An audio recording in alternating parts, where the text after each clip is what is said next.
10월의 차가운 바람이 볼을 스치고 지나갔습니다. 주영은 거울 앞에서 회색 정장을 바라보며 한숨을 내쉬었죠. 언니가 어제 가져다 준 옷이었습니다. 엄마가 우리 어릴 때 똑같은 옷 입히는 걸 좋아하셨잖아. 주희의 목소리가 귓가에 맴돌았어요. 쌍둥이 자매인 주영과 주희. 태어날 때부터 똑같은 얼굴을 가졌지만 30년이 지난 지금 두 사람의 삶은 완전히 달라져 있었습니다. 주영의 손은 옷감을 만지작거리며 멈춰 있었어요. 고급스러운 원단의 촉감이 낯설었죠. 자신이 평소 입던 옷들과는 차원이 다른 느낌이었습니다. 어릴 때 엄마는 항상 말했어요. 너희 둘은 똑같이 생겼으니까 똑같이 예뻐야 해. 그래서 늘 같은 옷을 입혔죠. 하지만 지금은 어떤가요? 언니 주희는 부잣집 사모님으로 살면서 이런 고급 옷을 당연하게 입고 고급 레스토랑에서 식사하고 남편에게 사랑받으며 살아갑니다. 반면 자신은 남편의 사업 실패로 식당 일을 전전하며 하루하루를 버티고 있었어요. 똑같은 얼굴로 태어났는데 왜 이렇게 다른 삶을 살게 된 걸까? 주영은 거울 속 자신의 얼굴을 바라보며 생각했습니다. 언니와 구별할 수 없을 정도로 닮은 얼굴이지만 그 표정만큼은 완전히 달랐습니다. 주희의 얼굴에는 항상 여유와 미소가 있지만 자신의 얼굴에는 피로와 걱정이 깊이 새겨져 있었습니다. 주영의 휴대폰이 울렸어요. 또 독촉 전화였죠. 남편의 사업 실패로 빚더미에 앉은 이후 이런 전화가 하루에도 몇 번씩 걸려왔습니다. 주영은 전화를 꺼버렸어요. 오늘만큼은 이런 현실에서 벗어나고 싶었습니다. 언니 주희가 운전해온 차는 깔끔하고 고급스러웠습니다. 주영이 타는 낡은 경차와는 비교할 수 없을 정도였죠. 주희는 동생을 보며 미소를 지었어요. 오늘 날씨가 좀 흐리네. 비 올 것 같아. 똑같은 얼굴이지만 주희의 표정에는 항상 여유가 있었습니다. 그 여유로움이 주영에게는 때로 자극이 되기도 했어요. 언니는 걱정이 없어서 좋겠다. 주영이 중얼거리자 주희가 고개를 돌렸습니다. 무슨 소리야? 나도 걱정 많아. 하지만 주영은 그 말을 믿지 않았어요. 똑같은 얼굴로 태어난 쌍둥이인데 언니의 삶에 무슨 걱정이 있겠습니까? 든든한 남편, 안정적인 경제력, 모든 것이 완벽해 보였거든요. 납골당으로 가는 길은 산길이었습니다. 구불구불한 도로를 따라 차는 천천히 올라갔어요. 주희는 운전대를 잡고 있으면서도 가끔 동생을 살펴봤습니다. 쌍둥이라서 그런지 주영의 마음을 더 잘 알 수 있었어요. 요즘 많이 힘들지? 내가 뭐 도와줄 일 없을까? 주희의 관심은 진심이었지만 주영에게는 그마저도 부담스러웠어요. 언니가 뭘 도와줘? 언니도 바쁘잖아. 주영의 말투에는 가시가 돋아 있었습니다. 주희는 잠시 말을 멈췄어요. 쌍둥이 동생의 마음을 이해하려고 노력했지만 왜 자신의 선의까지 거부하는지 알 수 없었습니다. 엄마의 납골당에 도착했을 때 하늘은 이미 먹구름으로 가득했어요. 똑같은 검정색 정장을 입은 두 자매는 나란히 서서 엄마 앞에 꽃을 올렸습니다. 마치 어릴 때처럼 똑같은 모습이었죠. 주희가 조용히 말했어요. 엄마, 우리 잘 지내고 있어요. 주영이도 힘들지만 열심히 건강히 지내요.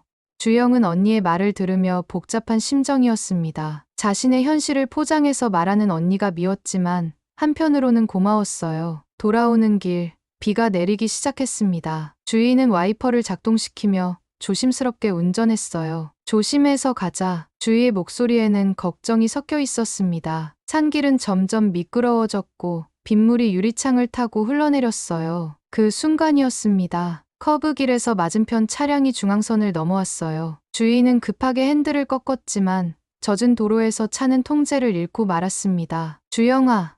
주희의 마지막 목소리가 들렸고 세상이 뒤집어지는 듯한 충격과 함께 모든 것이 어둠 속으로 빨려 들어갔어요. 병원의 형광등이 눈부시게 빛나고 있었습니다. 주영은 천천히 눈을 떴어요. 머리가 지끈거렸고 온몸이 욱신거렸습니다. 하지만 그보다 더 혼란스러운 건 주변 상황이었죠. 고급스러운 1인실 병실, 꽃다발들, 그리고 눈물을 흘리며 자신의 손을 잡고 있는 남자. 주희야, 정말 다행이야. 깨어났구나. 형부의 목소리였습니다. 주영은 입을 열려고 했지만 목이 메어 소리가 나오지 않았어요. 형부는 물컵을 가져다 주며 조심스럽게 말했습니다. 천천히 해. 의사 선생님이 뇌진탕이 있다고 하셨어. 기억이 좀 흐릿할 수도 있대. 주영의 머릿속이 혼란스러웠습니다. 사고 장면이 어렴풋이 떠올랐죠. 언니가 운전대를 잡고 있었고 자신은 조수석에 앉아 있었죠. 그런데 지금 상황은 어떻게 된 걸까요? 형부가 자신을 주희라고 부르고 있었습니다. 주희 언니는? 주영이 가까스로 물었어요. 형부의 표정이 어두워졌습니다. 당신이 주희야. 사고 때문에 기억이 좀 흐릿한 것 같은데 괜찮아질 거야. 형부는 주영의 손을 더 꽉 잡았어요. 주영이는 현장에서 숨졌어. 미안해. 이런 말하기가. 주영은 숨이 멎는 것 같았습니다. 언니가 죽었다고요? 그런데 자신을 언니라고 생각하고 있다는 건. 주영은 빠르게 상황을 파악하기 시작했어요. 똑같은 얼굴, 똑같은 옷을 입고 있었던 쌍둥이 자매. 사고 현장에서 신원을 확인할 때 착각이 일어났던 것입니다. 내가 주희 언니라고요? 주영이 떨리는 목소리로 물었습니다. 형부가 고개를 끄덕였어요. 그래, 당신이 주희야. 사고 충격으로 기억이 혼란스러울 수 있다고 의사 선생님이 말씀하셨어. 천천히 회복하면 돼. 주영은 병실을 둘러보았습니다. 고급스러운 인테리어, 커다란 창문으로 들어오는 햇살, 침대 옆 테이블 위에 놓인 과일 바구니들. 이 모든 것이 언니의 것이었어요. 아니, 이제는 자신의 것이 될 수도 있는 것들이었습니다. 그 순간 주영의 머릿속에 지난 삶이 스쳐 지나갔어요. 새벽 5시에 일어나 식당 준비를 하던 일상, 손님들의 무리한 요구에도 웃어야 했던 하루하루, 밤늦게 들어와서 술 냄새를 풍기며 짜증을 내던 남편, 그리고 끊임없이 울려대던 독촉 전화들, 그 모든 것이 지옥 같았습니다. 주희야, 배고프지? 뭐 먹고 싶은 거 있니?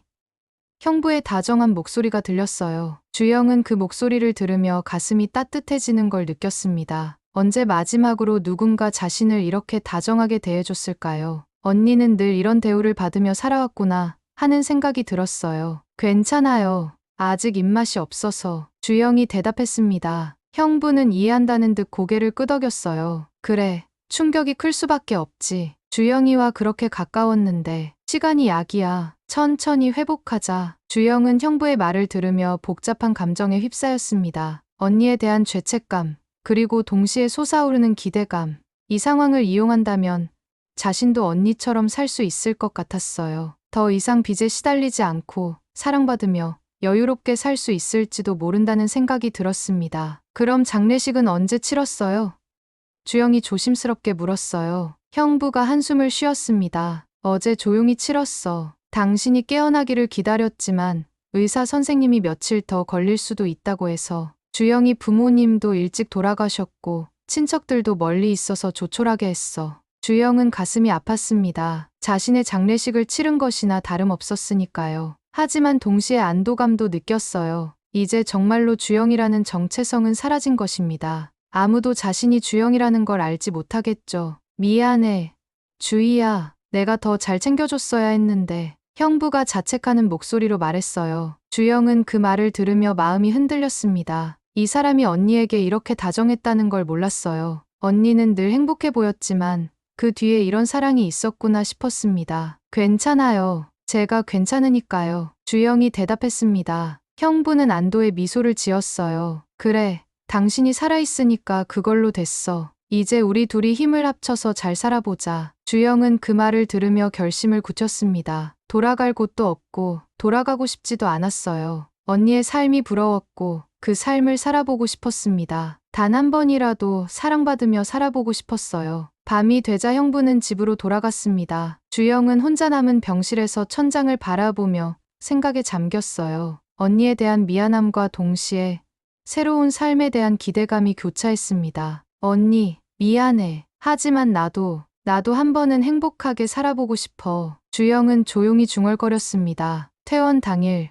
주영은 언니의 집 앞에 서 있었습니다. 고급 주택가의 넓은 마당이 있는 2층 집이었어요. 자신이 살던 원룸과는 비교할 수 없을 정도로 컸습니다. 형부가 짐을 들고 앞서 걸어가며 말했어요. 집이 좀 어수선할 거야. 당신이 입원해 있는 동안 정리를 제대로 못했거든. 주영은 현관문을 들어서며 가슴이 두근거렸습니다. 이제부터 이곳이 자신의 집이 되는 것이었어요. 거실은 깔끔하고 세련되게 꾸며져 있었습니다. 비싼 소파, 대형 텔레비전, 그리고 벽에 걸린 가족 사진들. 사진 속 주희의 미소가 유독 밝아 보였어요. 주영은 언니의 방에 들어서며 숨을 죽였어요. 넓은 침실, 큰 화장대, 그리고 가득 찬 옷장. 모든 것이 자신이 꿈꿔왔던 것들이었습니다. 형부가 나간 후 주영은 혼자 남아 방을 살펴보기 시작했어요. 화장대 서랍을 열어보니 고급 화장품들이 가득했습니다. 하나하나 만져보며 언니가 이런 것들을 사용했구나 생각했어요. 옷장을 열어보니 브랜드 옷들이 정돈되어 걸려 있었습니다. 하지만 가장 중요한 건 언니의 일상을 파악하는 것이었어요. 주영은 책상 위에 놓인 다이어리를 펼쳤습니다. 언니의 글씨체가 단정하고 예뻤어요. 병원 진료 약속, 친구들과의 모임, 시댁 행사 일정들이 빼곡히 적혀 있었습니다. 수요일 오후 2시, 미용실 예약, 금요일 저녁 6시, 영희와 저녁 약속. 주영은 하나하나 읽어가며 외우려고 노력했어요. 언니의 생활 패턴을 알아야 들키지 않을 테니까요. 휴대폰을 켜보니 문자 메시지가 쌓여 있었습니다. 친구들의 안부 메시지, 병원 예약 확인 문자, 그리고 시어머니의 메시지도 있었어요. 주희야, 몸은 좀 어떠니? 빨리 회복해서 나와라. 주영은 메시지를 읽으며 언니의 인간관계를 파악해 나갔습니다. 가장 어려운 건 언니의 말투와 습관을 익히는 것이었어요. 주영은 거울 앞에 서서 연습했습니다. 여보, 오늘 기분이 어때요? 언니는 항상 정중하고 부드럽게 말했어요. 자신의 평소 말투와는 달랐습니다. 주영은 몇 번이고 반복해서 연습했어요. 저녁 시간이 되자 형부가 돌아왔습니다. 주희야, 오늘 컨디션은 어때?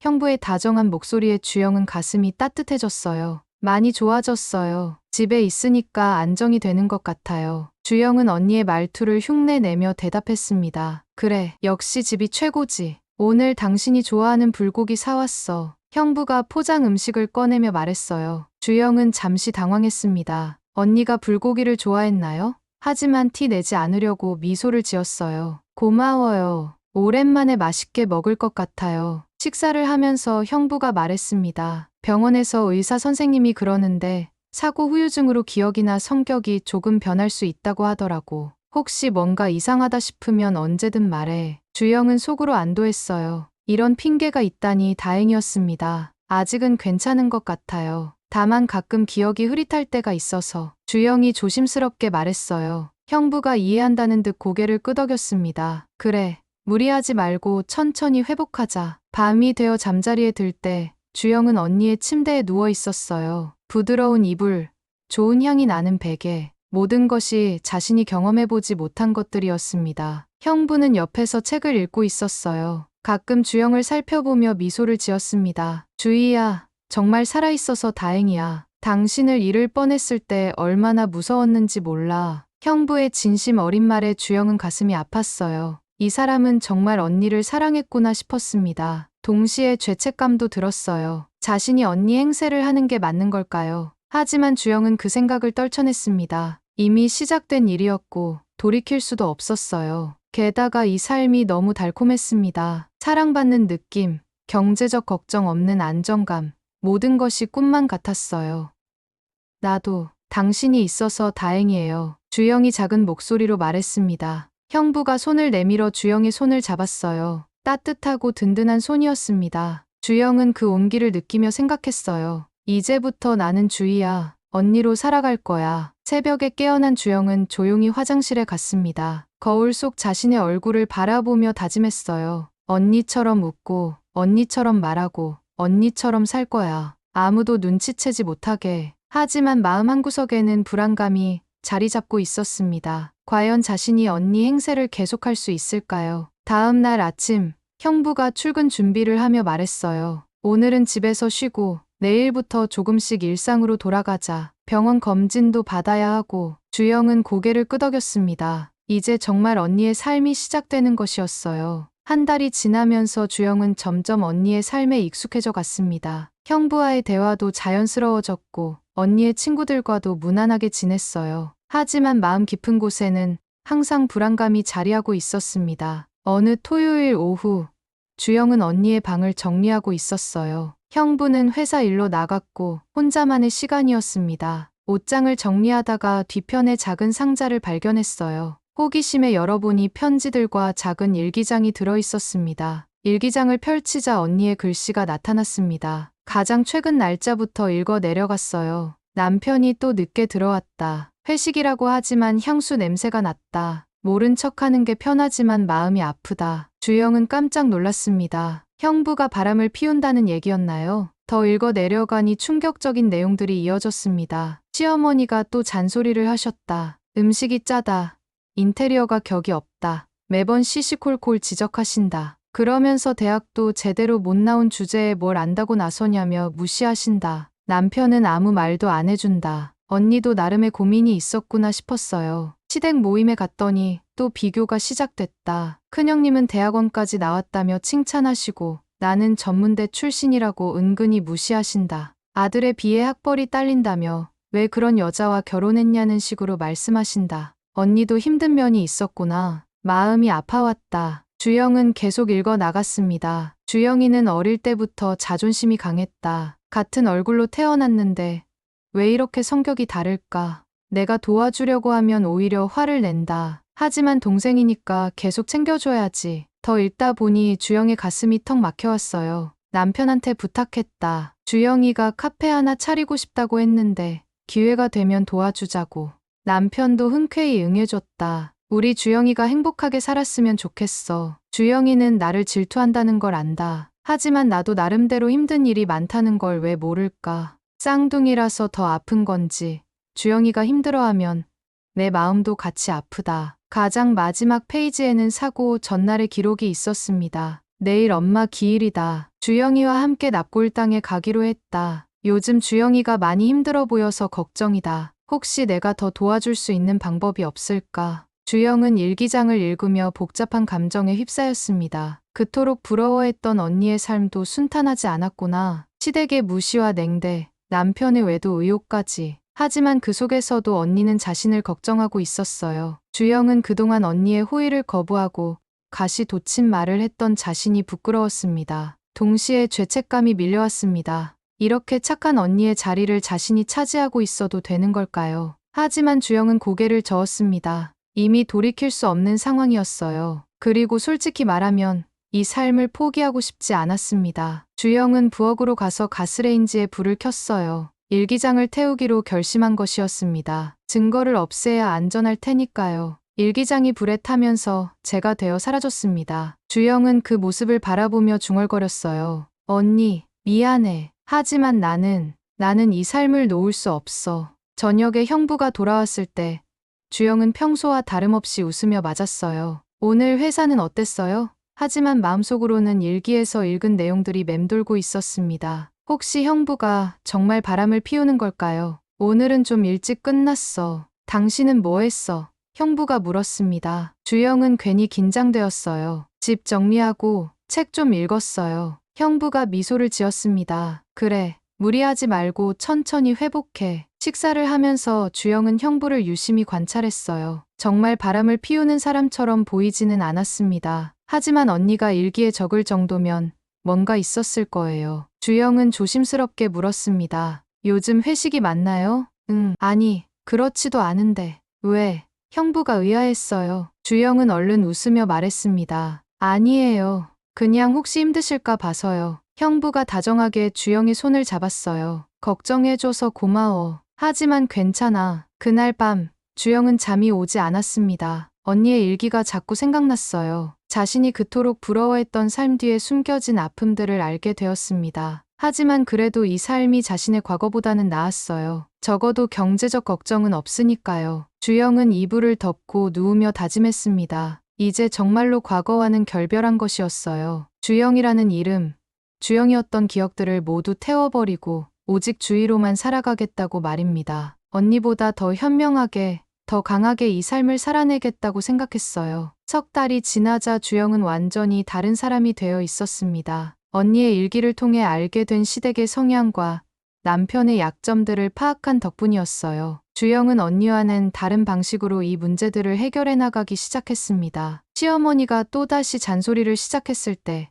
주영은 언니처럼 참고만 있지 않았어요. 어머니, 제가 요리를 다시 배워보려고 하는데 어머니께서 직접 가르쳐 주시면 어떨까요? 공손하면서도 적극적인 자세를 보였습니다. 시어머니는 예상치 못한 반응에 당황하며 오히려 호감을 보이기 시작했어요. 그래, 그래야지. 우리 며느리가 달라졌네. 시어머니의 표정이 밝아졌습니다. 주영은 속으로 미소를 지었어요. 언니는 왜 이렇게 간단한 방법을 생각하지 못했을까 싶었습니다. 조금만 적극적으로 나서면 되는 일이었는데 말이에요. 회사 일에도 관심을 보이기 시작했습니다. 형부가 힘들어할 때마다 적절한 조언을 해주었어요. 여보, 이런 방법은 어때요? 주영의 제안은 실용적이고 현실적이었습니다. 식당 일을 하면서 터득한 실무 경험이 도움이 되었죠. 형부는 아내의 변화에 놀라워했습니다. 사고 이후로 당신이 많이 달라진 것 같아. 더 적극적이고 현실적이 됐달까. 주영은 웃으며 대답했어요. 죽을 뻔한 경험을 하고 나니까 인생을 다르게 보게 되는 것 같아요. 하지만 가장 큰 변화는 사교 모임에서 나타났습니다. 주위의 친구들과 만날 때 주영은 언니와는 전혀 다른 모습을 보였어요. 더 당당하고 자신감 있게 행동했습니다. 요즘 남편 회사 일도 도와주고 있어. 생각보다 재미있더라고. 친구들은 주희의 변화를 긍정적으로 받아들였습니다. 주희야, 너 정말 달라졌다. 예전에는 좀 소극적이었는데 지금은 훨씬 당당해 보여. 주영은 그 말을 들으며 뿌듯함을 느꼈어요. 자신이 언니보다 더 매력적으로 살고 있다는 생각이 들었습니다. 어느 날 형부의 회사에서 문제가 생겼습니다. 중요한 거래처와의 계약에서 난항을 겪고 있었어요. 형부는 집에 와서 한숨만 쉬었습니다. 이번 계약이 성사되지 않으면 회사가 어려워질 것 같아. 주영은 곧바로 행동에 나섰습니다. 제가 한번 알아볼게요. 혹시 도움이 될 만한 사람이 있을지도 모르거든요. 주영은 식당 일을 하면서 알게 된 인맥들을 활용했어요. 의외로 도움이 되는 정보를 얻을 수 있었습니다. 여보, 이 사람한테 연락해보세요. 그 거래처 사장이랑 골프 친구래요. 주영이 건넨 명함을 보며 형부가 놀랐습니다. 어떻게 이런 정보를 알았어? 주영은 자연스럽게 웃었어요. 친구들한테 물어봤죠.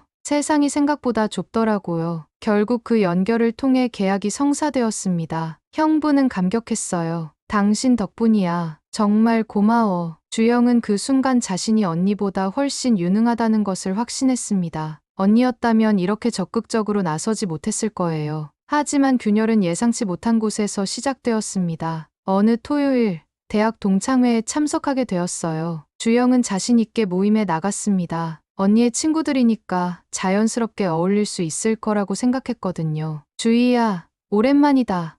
친구들이 반갑게 맞아주었습니다. 주영도 웃으며 인사했어요. 하지만 대화가 길어질수록 미묘한 어색함이 감돌기 시작했습니다. 대학 시절 추억 이야기가 나올 때마다 주영은 애매하게 웃기만 할 수밖에 없었어요. 그때 우리과 MT에서 주희가 노래 정말 잘 불렀잖아. 그 노래 뭐였지? 친구 중 하나가 물었습니다. 주영은 당황했어요. 아, 그게 기억이 잘 안 나네요. 사고 후유증인가 봐요. 그런데 주영이는 요즘 뭐해? 연락이 너무 안 되더라. 다른 친구가 갑자기 물었습니다. 주영의 심장이 쿵 떨어지는 것 같았어요. 주영이요? 아, 동생 말씀이시죠.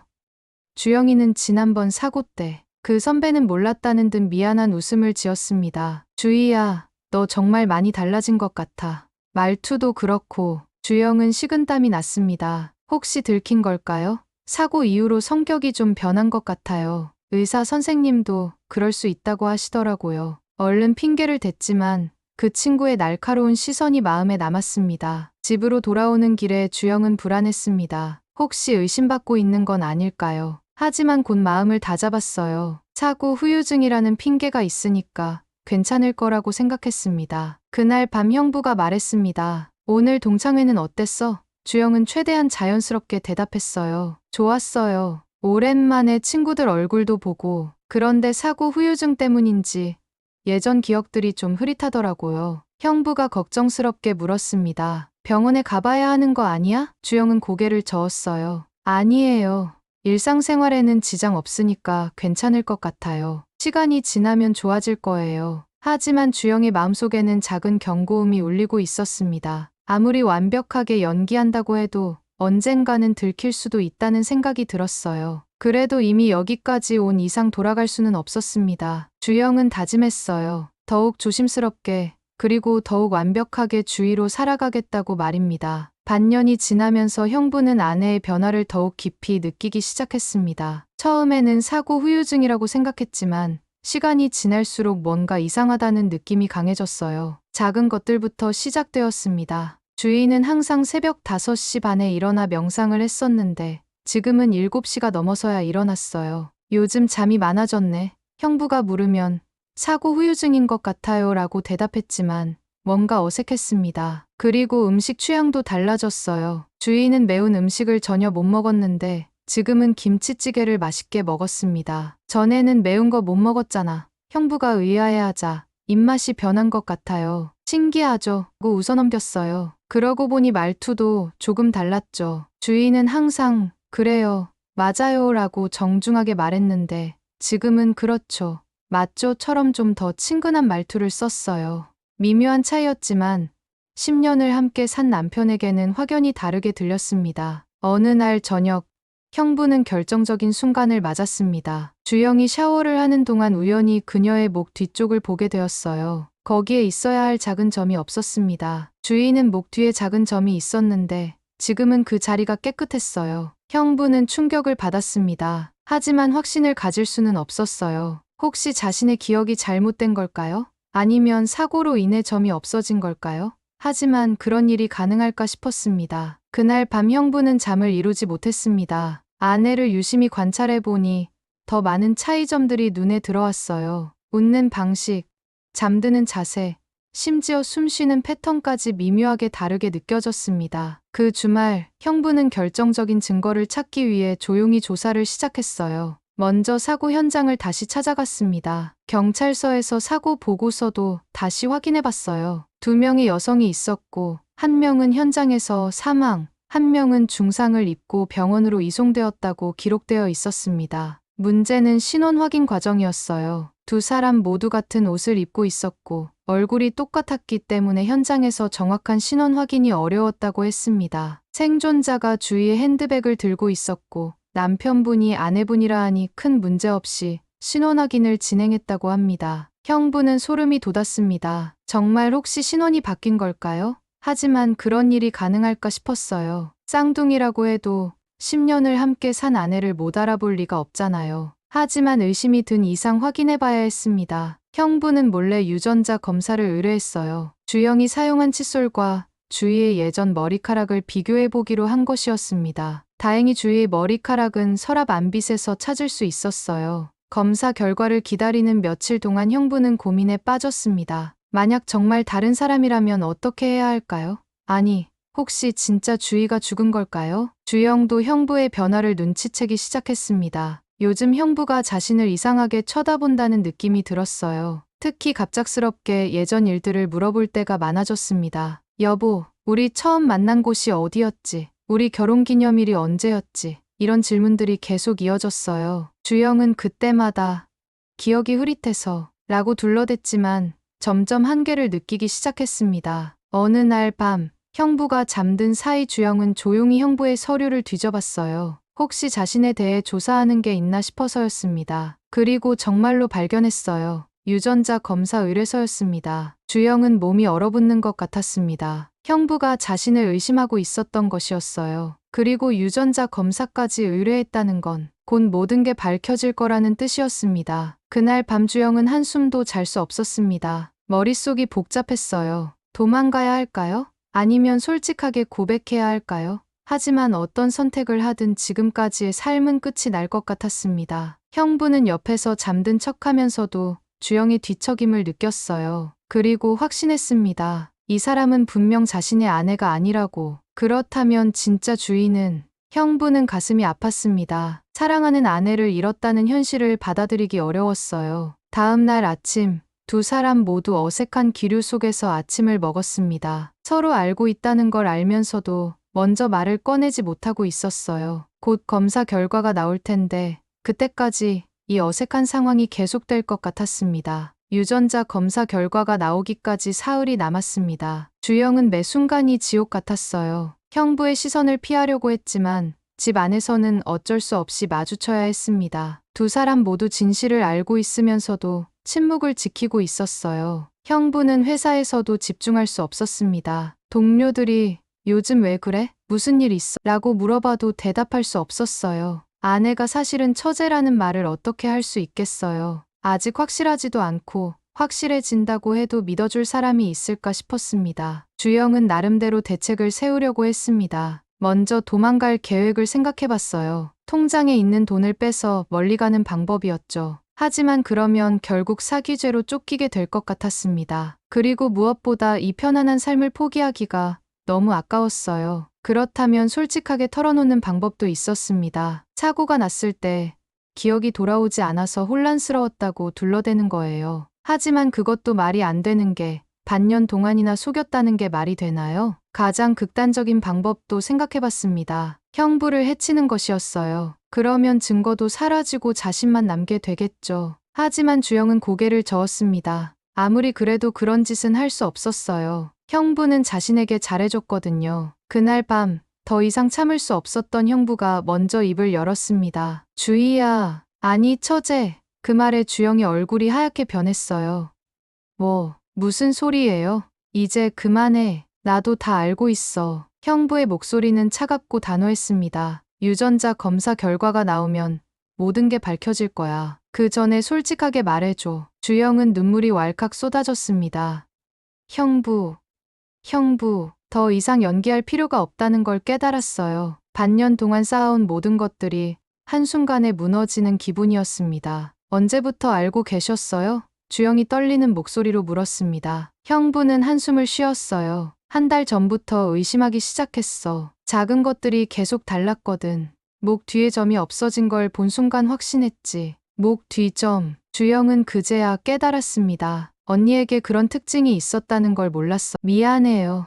정말 미안해요. 주영은 계속 사과했지만 형부의 분노는 점점 커져갔습니다. 미안하다고, 반년 동안 나를 속이고 내 아내 행세를 하면서 미안하다고? 형부가 벌떡 일어나 소리쳤습니다. 너 때문에 나는 반년 동안 죽은 사람을 살아있다고 생각했어. 너 때문에 주희의 장례도 제대로 치르지 못했고. 주영은 더욱 몸을 움츠렸어요. 그리고 너는 뭐야? 내 아내의 자리에서 편안하게 살면서 뭘 느꼈어? 죄책감은 없었어. 형부의 목소리는 분노와 슬픔이 뒤섞여 있었습니다. 주영은 고개를 들어 형부를 바라봤어요. 저도 어쩔 수 없었어요. 깨어났을 때 이미 언니로 되어 있었고 말하려고 했는데 시기를 놓쳤어요. 하지만 그 변명이 얼마나 빈약한지 스스로도 알고 있었습니다. 어쩔 수 없었다고. 반년 동안. 형부가 비웃었어요. 그럼 언제 말할 생각이었어? 평생 주의로 살 생각이었던 거야? 그 질문에 주영은 대답할 수 없었습니다. 사실 그런 생각이 없지 않았거든요. 아니, 오히려 그런 생각이 더 강했었어요. 이 삶이 너무 좋았고 포기하고 싶지 않았어요. 형부는 주영의 침묵을 보며 모든 걸 이해했습니다. 정말 그럴 생각이었구나. 평생 내 아내로 살면서 나를 속일 생각이었던 거야. 목소리에는 배신감이 가득했어요. 형부, 저는 주영이 뭔가 말하려고 했지만 형부가 손을 들어 막았습니다. 이제 됐어. 더 이상 듣고 싶지 않아. 형부는 거실을 나가려다가 돌아서서 말했습니다. 내일 검사 결과가 나오면 모든 걸 정리할 거야. 경찰에 신고하고 주희의 장례도 다시 치러야 하고. 그리고 잠시 멈춘 후 덧붙였어요. 너는 어떻게 할 건지 생각해도. 그날 밤 주영은 혼자 거실에 남겨졌습니다. 반년 동안 자신의 집이라고 생각했던 곳이 이제는 남의 집처럼 느껴졌어요. 모든 것이 끝났다는 현실을 받아들이기 어려웠습니다. 주영은 언니의 사진을 바라봤어요. 똑같은 얼굴이지만 이제는 전혀 다른 사람이라는 게 느껴졌습니다. 언니, 미안해. 정말 미안해. 하지만 미안하다는 말로 모든 게 해결될 리는 없었어요. 새벽까지 잠들지 못한 주영은 창밖을 바라봤습니다. 곧 해가 뜨면 새로운 하루가 시작될 테고 그 하루는 자신의 마지막 날이 될지도 모른다는 생각이 들었어요. 반년 동안의 달콤한 꿈이 이제 정말 끝나는 것 같았습니다. 다음 날 오전, 유전자 검사 결과가 나왔습니다. 예상대로 주영과 주희는 다른 사람이라는 것이 확인되었어요. 형부는 결과지를 받아들고 한참을 멍하니 바라봤습니다. 마지막 희망마저 사라진 기분이었어요. 주영은 가방을 챙기고 있었습니다. 어차피 더 이상 여기 있을 수는 없을 테니까요. 하지만 어디로 가야 할지 막막했어요. 예전에 살던 원룸은 이미 계약이 끝났을 테고 식당 일자리도 없어졌을 거예요. 처제, 형부가 조용히 불렀습니다. 주영은 고개를 들어 형부를 바라봤어요. 네? 앉아. 마지막으로 할 얘기가 있어. 형부의 목소리는 어제보다 차분했지만 여전히 차가웠어요. 주영은 조심스럽게 소파에 앉았습니다. 형부가 결과지를 테이블 위에 놓으며 말했습니다. 이제 확실해졌어. 너는 주영이고 내 아내 주희가 죽은 거네. 잠시 침묵이 흘렀어요. 경찰에 신고해야 하는 거 알지? 주영은 고개를 끄덕였습니다. 알고 있어요. 목소리가 떨렸어요. 이제 정말 모든 게 끝이라는 생각이 들었습니다. 그런데 그 전에 하나만 물어볼게. 형부가 주영을 똑바로 바라봤어요. 사고 현장에서 정말 뭔 모르고 깨어난 거야? 아니면 처음부터 계획한 거야? 주영은 잠시 망설였습니다. 이 순간 거짓말을 할 이유가 있을까요? 처음에는 정말 혼란스러웠어요. 누가 누군지 모르겠고 다들 절 언니라고 부르니까. 주영이 천천히 말했어요. 그럼 언제부터 확신한 거야? 병원에서 며칠 지나고 나서요. 거울을 보고 사람들 반응을 보면서 언니가 죽고 제가 살았다는 걸 알게 됐어요. 주영은 솔직하게 대답했습니다. 그때 말했어야 했어. 형부의 목소리에 아쉬움이 묻어났어요. 알아요. 하지만 주영이 눈물을 흘리며 말했습니다. 너무 좋았어요. 언니의 삶이 처음으로 누군가 저를 사랑해주는 것 같았고 따뜻한 집이 있었고 포기할 수 없었어요. 형부는 복잡한 표정을 지었습니다. 화가 나면서도 한편으로는 이해가 되기도 했어요. 주영의 처지를 생각해보면 그럴 수도 있겠다 싶었습니다. 주영아, 나한테는 내가 너에게 어떤 존재였어? 형부가 조심스럽게 물었습니다. 주영은 잠시 생각한 후 대답했어요. 처음에는 언니의 남편이었어요. 하지만 시간이 지나면서 정말 좋은 사람이라고 생각했어요. 언니가 얼마나 행복했을지 알 수 있었어요. 그럼 나를 사랑했어? 형부의 질문에 주영은 당황했습니다. 그건 잘 모르겠어요. 언니를 연기하는 건지 진짜 제 마음인지 구분이 안 됐어요. 주영이 정직하게 답했습니다. 형부는 한숨을 쉬었어요. 나도 혼란스러워. 반년 동안 너와 함께 살면서 느꼈던 감정들이 뭐였는지. 잠시 멈춘 후 계속했습니다. 주희와는 다른 매력이 있었어. 더 적극적이고 현실적이고. 주영은 놀랐습니다. 형부가 자신에게 호감을 느꼈다는 뜻일까요? 하지만 그건 거짓 위에 세워진 거야. 형부가 단호하게 말했습니다. 나는 주희를 사랑했고 주희만을 사랑했어. 너는 내 아내를 빼앗아간 사람이야. 그 말에 주영은 더욱 마음이 아팠습니다. 한때나마 진짜 가족이 된 것 같았는데 결국 모든 게 착각이었던 거예요. 형부가 갑자기 제안했습니다. 주영아, 제안이 하나 있어. 제안이요? 경찰에 신고하는 대신 너 스스로 사라져. 이 도시를 떠나서 다시는 돌아오지 마. 형부의 목소리는 진지했어요. 주영은 믿을 수 없었습니다. 정말 그래도 되나요? 대신 조건이 있어. 형부가 계속 말했습니다. 주희의 장례를 다시 치르는데 협조해줘야 해. 그리고 주희의 이름으로 된 모든 것들을 정리해야 하고. 왜 그렇게 해주시는 거예요? 주영이 의아했어요. 형부는 잠시 망설이다가 대답했습니다. 솔직히 말하면 너를 감옥에 보내고 싶지 않아. 그리고 이 일이 세상에 알려지는 것도 원하지 않고. 잠시 멈춘 후 덧붙였어요. 주희도 너를 미워하지 않았을 거야. 주영은 눈물이 왈칵 쏟아졌습니다. 형부, 정말 고마워요. 정말 고맙다고 하지 마. 이건 너를 위한 게 아니야. 형부가 차갑게 말했습니다. 나 자신을 위한 거야. 이 모든 일을 빨리 끝내고 싶어. 주영은 고개를 끄덕였어요. 알겠어요. 모든 조건에 따르겠어요. 그럼 이번 주 안에 모든 걸 정리해. 그리고 떠나. 형부가 최후 통첩을 했습니다. 주영은 마지막으로 부탁했어요. 형부, 언니 무덤에 한 번만 가볼 수 있을까요? 제대로 된 작별 인사를 하고 싶어요. 형부는 잠시 생각한 후 고개를 끄덕였습니다. 그래, 그 정도는 해줄 수 있어. 그렇게 주영의 마지막 일주일이 시작되었습니다. 반년 동안 꿈꿔왔던 모든 것을 정리하고 다시 원래의 삶으로 돌아가야 하는 시간이었어요. 하지만 이제는 완전히 다른 사람이 되어 있었습니다.